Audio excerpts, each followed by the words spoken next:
Good Wednesday morning to you. Like I mentioned yesterday, I want to focus this week on a commencement of faith. You know, we're in that season of the year when we celebrate our graduates, our college grads, our high school grads. But I also think that this may be a fun exercise to do for our faith journey. What does it look like to celebrate where we've been, to acknowledge where we are, and to think about where we are yet to go? That word commencement, as we talked about yesterday, it means a new beginning. It comes from a Latin root that says to start anew. And so while we often think about commencement as the end of one journey, it really is kind of the juxtaposition of a journey ending and something starting anew.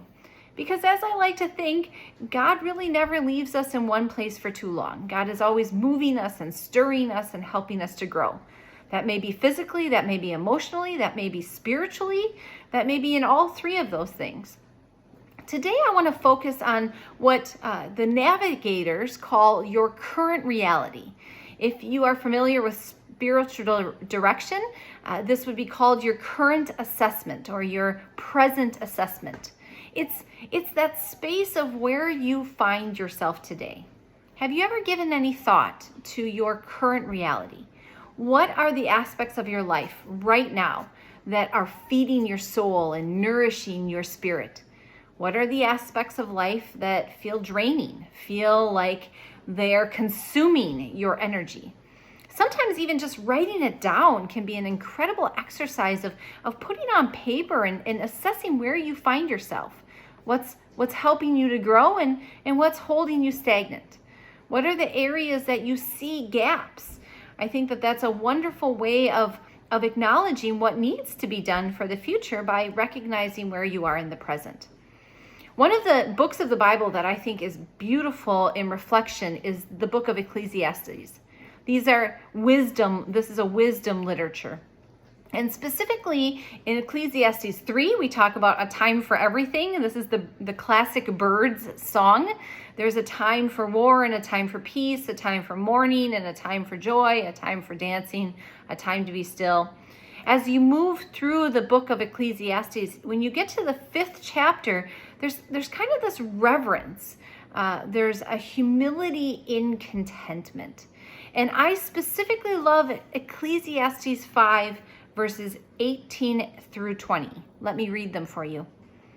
This is what I have seen to be good.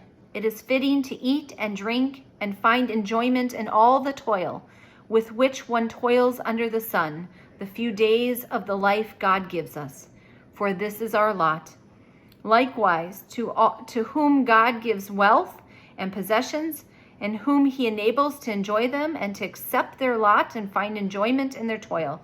This is the gift of God, for they will scarcely brood over the days of their lives because God keeps them occupied with the joy of their heart. You know, that's really all of us. I think of, as Americans, we are part of one of the wealthiest nations in the world. And even our toils are not the same toils that exist in third world countries, in war-torn areas. The suffering that we experience is drawn in perspective to the suffering of the greater world. And when our tables have less, I don't know if we have experienced the true famine that exists in places like Africa and Afghanistan and other areas where food is just scarce beyond understanding. To look at our current reality, to assess what is good and what are the struggles, is also to find joy in the midst of both of them. Sometimes it is our greatest challenges that provide us extreme growth.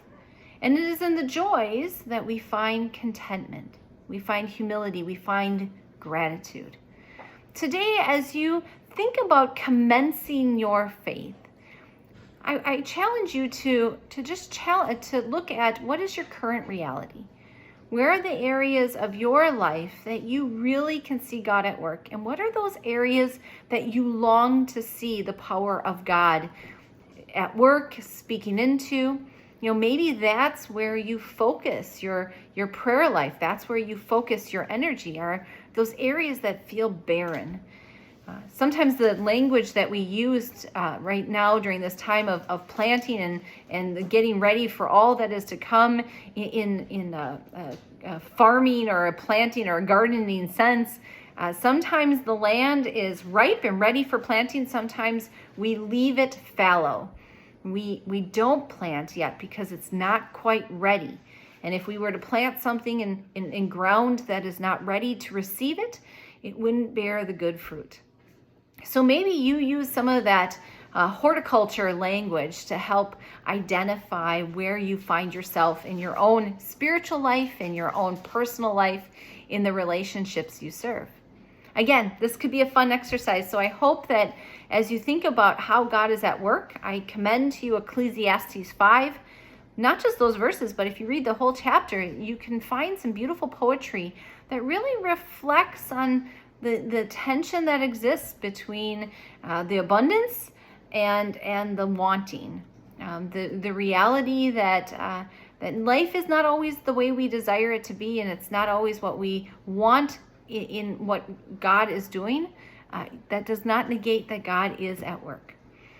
Tomorrow we're going to talk about beginning a new journey, the true commencement, to start anew. So as you ponder on this Wednesday, the hump day of the week, I hope that you find yourself happy and content with your current reality.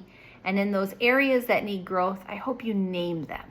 Because sometimes just naming them and claiming them is the first step in trusting that God will be at work in them as well. Have a great Wednesday.